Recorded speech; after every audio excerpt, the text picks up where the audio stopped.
میں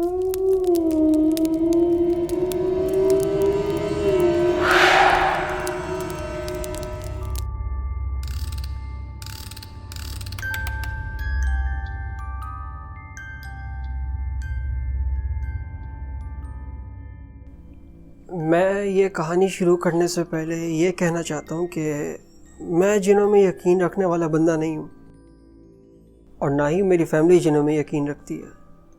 ہاں، ہمارا مذہب ضرور اس بات پر زور دیتا ہے، تو ہم نے ہمیشہ اس بات کو ویلکم کیا ہے،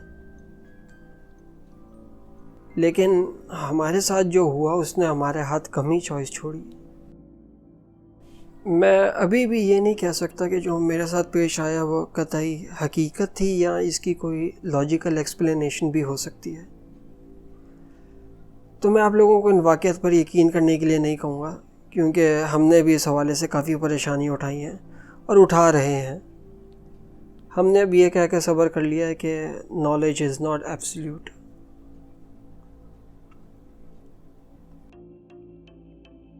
جب میں 6-7 سال کا تھا تو ہم اسلام آباد میں ایک ایسے گھر میں شفٹ ہوئے جو کہ لگ بھگ 20 سال سے خالی پڑا تھا۔ اس گھر کے بارے میں کچھ عجیب تھا، اور آنے والے 16 سال جو ہم نے اس گھر میں گزارے اس میں ہمیں پتہ لگ گیا۔ ٹھیک طرح سے تو آرڈر یاد نہیں ہے، لیکن جیسے جیسے یاد آتا جائے گا میں لکھتا جاؤں گا۔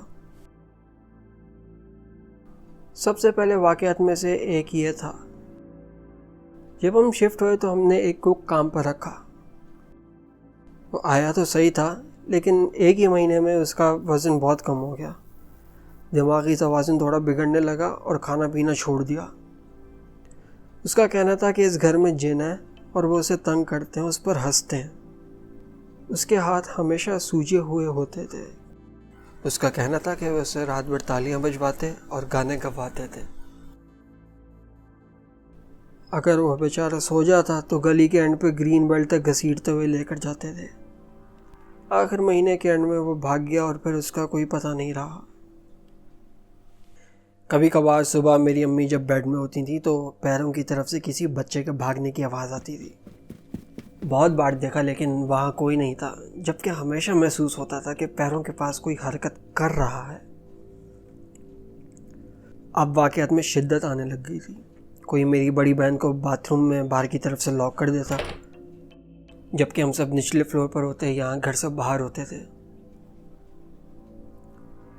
بہن کے کمرے میں ایک صندوق پر کچھ فوٹو فریمز بھی رکھے ہوئے تھے جو اکثر منہ کے بل الٹے پڑے ہوئے ملتے تھے۔ گرمیوں کے دن چل رہے تھے۔ میری خالہ کی فیملی ہمارے ساتھ رہنے آئی ہوئی تھی۔ کیونکہ ان کے گھر کوئی کام ہو رہا تھا تو میں اپنے والدین کے کمرے میں اپنے کزن کے سرانے سو رہا تھا۔ رات کو میری آنکھ کھلی تو میں نے دیکھا کہ ہمارے بیچ کوئی سو رہا ہے۔ مجھے ابھی بھی اچھی طرح یاد ہے کہ وہ کیسا دکھتا تھا۔ میرا نہیں خیال میں بھول سکتا ہوں۔ وہ ایک مرد تھا، بلکہ میرے ہاتھ جتنی بڑی، منہ توڑی سے لے کر ماتھے تک کھنچا ہوا تھا۔ وہ سو رہا تھا۔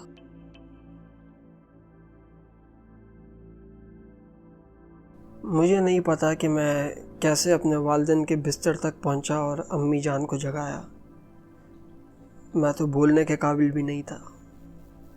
امی جان نے بتایا تھا کہ میرا رنگ بالکل سفید ہوا تھا اور میں پسینے سے بھرا ہوا تھا، اور اگلی صبح مجھے کافی تیز بخار چڑھ گیا۔ میں اس سے ڈرا نہیں تھا، بس یہ سب تھوڑا ناقابل یقین تھا۔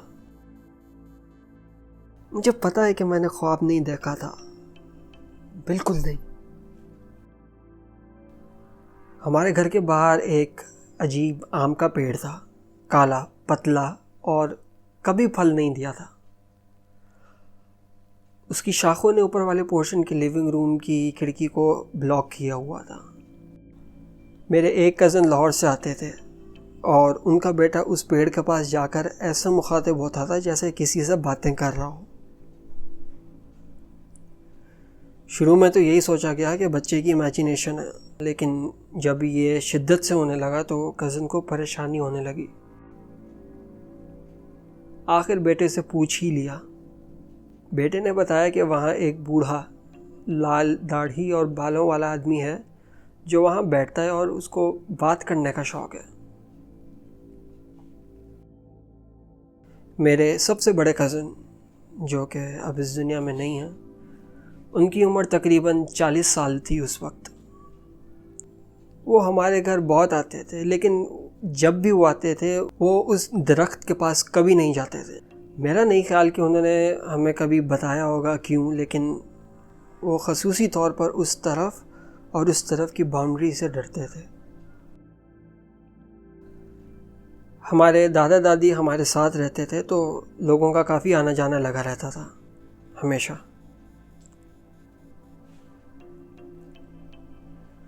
ایک صبح میری دادو لیٹی ہوئی اپنا اردو ڈائجسٹ پڑھ رہی تھی کہ ابو اندر آئے اور ان کے برابر لیٹ گئے، جو کہ ان کو اکثر کام کے بعد کرنا پسند تھا۔ دادو نے دھیان نہیں دیا۔ تھوڑی دیر بعد میری امی اندر آئیں اور ابو کو برابر نہ پاتے ہوئے دادو نے امی سے پوچھا کہ ابو کہاں ہیں؟ تو امی نے بتایا کہ گھر میں ہم دونوں کے علاوہ تو کوئی نہیں ہے، ابو تو میلوں دور ہتار میں ہیں۔ یہ دوہری شکل والے واقعات اب ایک عام بات بن چکی تھی، بہت لوگوں کے ساتھ بہت بار ہو چکا تھا۔ اکثر میرے کزن کو میری امی کی آواز سنائی دیتی جیسے وہ ان کو پکار رہی ہیں، بلا رہی ہیں، جبکہ ایسا نہیں ہوتا تھا۔ ایک دفعہ ایک دور کے رشتہ دار ہمارے گھر آئے ہوئے تھے اور انہوں نے 2 گنجے بچوں کو دیکھا۔ ان کی کمر رشتہ دار کی طرف تھی تو وہ پہچان نہیں سکیں۔ ہم میں سے کوئی بھی گنجا نہیں تھا۔ انہوں نے بچوں کو ڈرائنگ روم سے آواز لگائی اور اٹھ کر ان کی طرف بڑھی، لیکن وہ جلدی سے کمرے میں داخل ہو گئے اور اچانک سے غائب ہو گئے۔ ایک دفعہ میری پھپھو کو ایک بچہ نظر آیا جو ان کا پیچھا کر رہا تھا، گمسم، بس گھورتا جا رہا تھا کچھ بولے بغیر۔ پھپھو کو سمجھ آ گیا کہ یہ غیر انسانی معاملہ ہے تو زیادہ ریاکشن نہیں دیا، لیکن اندر سے ڈر کے مارے برا حال تھا۔ الفاظ تو کیا، وہ چیخ بھی نہیں سکیں۔ تو وہ گھر میں گھومتی رہیں جب تک اس بچے نے خود ہی پیچھا نہیں چھوڑ دیا۔ ہمارے کزنز اور پوری فیملی کو ہی اس گھر کا اسٹیئر کیس نہیں پسند تھا۔ وہ گھر کے بیچوں بیچ تھا تو اس کو دن میں کافی دفعہ کراس کرنا پڑ جاتا تھا۔ ہم سب کی یہی کوشش ہوتی تھی کہ اس اسٹیئر کیس کو کراس نہ کیا جائے، کیونکہ اکثر کوئی اس کے اسٹیپس پر کھڑا ہوا دکھائی دیتا یا ریلنگ سے جھانکتا دکھائی دیتا۔ دادا جان کی وفات کے بعد میں ان کے آفس میں شفٹ ہو گیا۔ اس آفس کا ایک دروازہ اس آم کے پیڑ کی طرف کھلتا تھا۔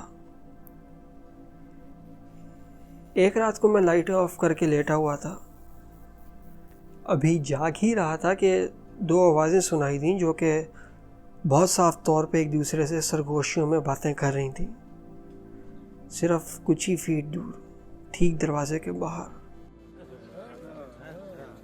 اگر کوئی باہر ہوتا تو پڑوسیوں کی لائٹ کی وجہ سے میرے پردے پہ سایہ تو پڑتا۔ میں نے بہت کوشش کی کہ سن سکوں کیا بات ہو رہی ہے، لیکن وہ زبان میری کچھ سمجھ میں نہیں آئی۔ اب تک بہت کچھ اسی نوعیت کا ہو چکا تھا تو میرا ریاکشن ہی اس طرح کا تھا کہ ان کی یہ جرأت کیسے، لیکن آخر ڈر جیت گیا۔ ویسے تو میں صحیح تھا، لیکن دروازے کے پاس جانے کی ہمت نہیں ہو رہی تھی، تو میں نے وہی کیا جو ہر اچھا مسلمان بچہ کرتا ہے۔ میں نے سورہ ناس پڑھنا شروع کر دی اور تیسری دفعہ کے بعد وہ آوازیں آنا بند ہو گئیں۔ ایک دفعہ میں، میری بہن اور اس کی دوست میٹریسز پہ بیٹھے ہوئے تھے لیونگ روم میں، کیونکہ ظاہر سی بات ہے گیسٹ بہت زیادہ تھے۔ میں ابھی سویا نہیں تھا کہ میں نے سیڑھیوں کے ٹھیک اوپر سے غرانے کی آواز سنی۔ وہ بہت اونچی، غسیلی اور غیر انسانی تھی، بالکل کسی کتے کی جیسی نہیں۔ ہم تو کسی کتے کو بھی گھر میں داخل نہیں ہونے دیتے تھے۔ وہ آواز بہت دیر تک آتی رہی۔ اگلی صبح جب سب کی بات ہوئی تو یہ پتہ چلا کہ وہ آواز سب نے سنی تھی، لیکن کوئی بھی رضائی اور کمبلوں سے نکل کر کچھ کہنا نہیں چاہتا تھا۔ میری ایک اور پھپھو اپنی زندگی کی قسم کھاتی ہیں کہ انہوں نے گھر میں دروازوں سے جانتی ہوئی کوئی بھیڑیا نما انسانی مخلوق دیکھی تھی۔ میری ایک کزن اپنی UCI کی پڑھائی کے دوران ہمارے گیسٹ روم میں رکی ہوئی تھی۔ ایک رات بند کمرے میں بیڈ میں لیٹی پڑھائی کے دوران انہوں نے کروٹ لی تو ایک دیو کو بیڈ کے سرہانے کھڑا دیکھا۔ انہوں نے جو حلیہ بتایا وہ میں نے جو دیکھا تھا اس سے بہت ملتا جلتا تھا، اور اب جب سوچتا ہوں تو یہی لگتا ہے کہ میں نے بچہ دیکھا تھا اور انہوں نے کوئی ایڈلٹ دیکھا ہوگا۔ وہ گھبرا کے دادا دادی کے کمرے میں بھاگی، سانس پھولا ہوا تھا، اور اگلے کچھ دن وہ کافی گھبرائی ہوئی رہیں اور گیسٹ روم میں بہت عرصے تک نہیں سوئی تھیں۔ ایک رات میری بہن نے کسی کی گنگناہٹ سنی، سریلی، گیلری میں گونجتی ہوئی۔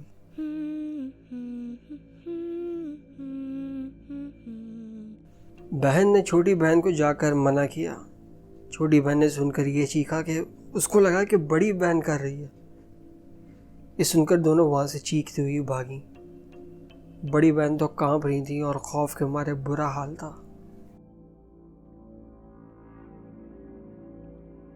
ویجی بورڈز فضول چیز ہیں، لیکن ایک دفعہ میری بہن اور دوست ویجی بورڈ سے کھیل رہے تھے۔ انہوں نے کوئی اشارہ مانگا اور پلنچٹ جیسے پاگل ہو گیا۔ وہ اس کو ٹچ بھی نہیں کر رہے تھے، لیکن پلنچٹ بورڈ سے اڑا اور دیوار سے جا ٹکرایا۔ موم بتیاں بجھ گئیں اور سب لڑکیاں چیخنے لگیں، اور بھاگتے بھاگتے بہن کی ایک دوست کا پیر بھی زخمی ہو گیا۔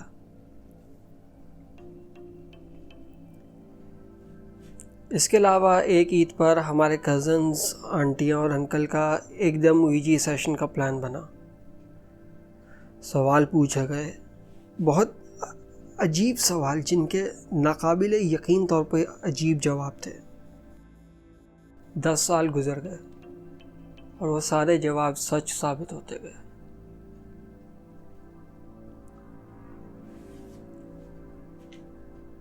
اسلام آباد میں ایک دفعہ گرج چمک کے ساتھ طوفان آیا ہوا تھا اور لائٹ چلی گئی۔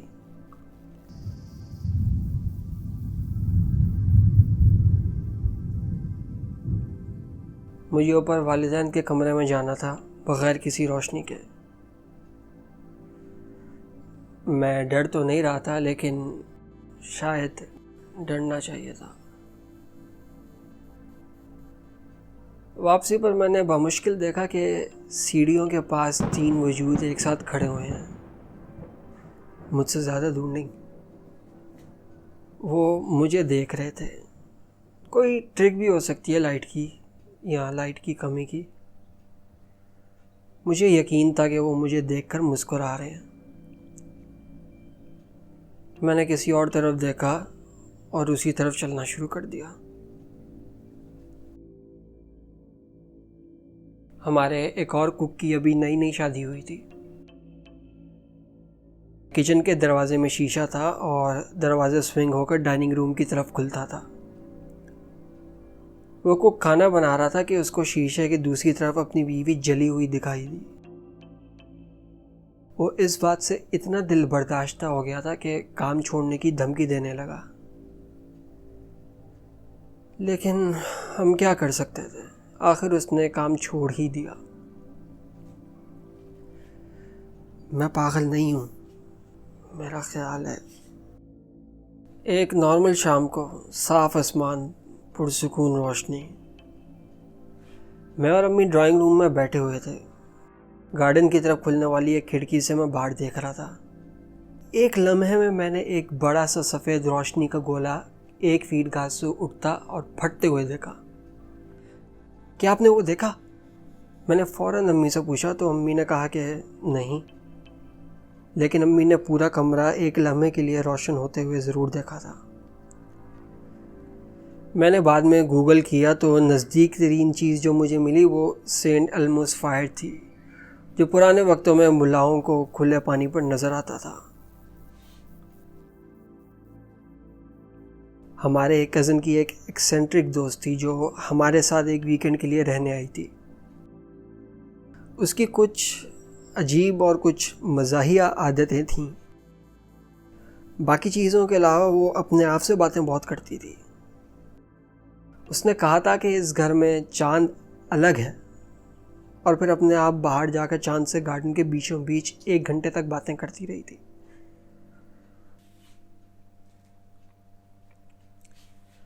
اس گھر میں رہنے کے کچھ عرصے بعد ہی ہمیں 2 اسکالرز نے وزٹ کیا.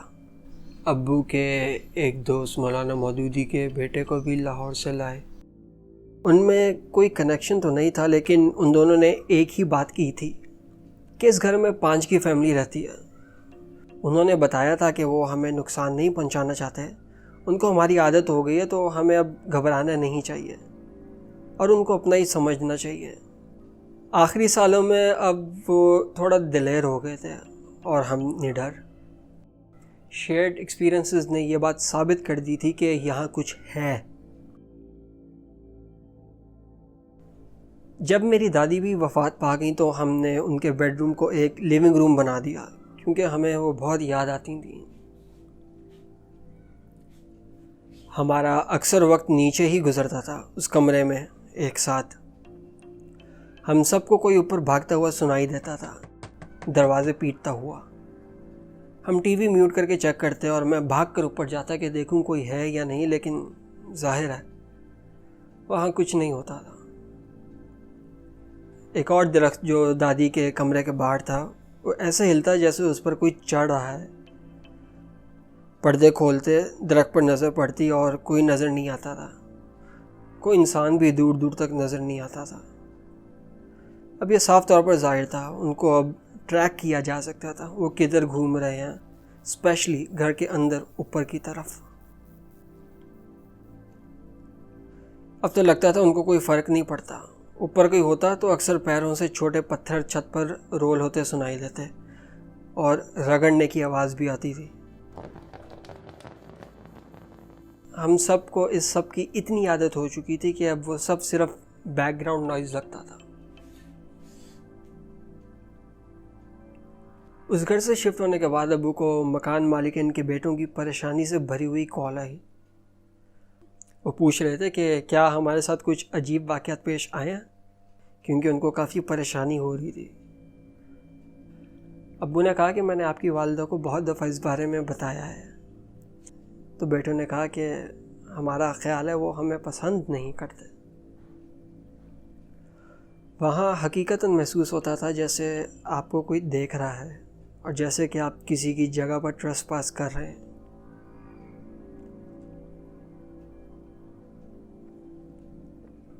میرے پاس اور بھی بہت سارے قصے ہیں جو میں آرام سے بیٹھ کر بتا سکتا ہوں، کیونکہ میں اس گھر میں بڑا ہوا ہوں. لیکن خیر ابھی کے لیے اتنا ہی.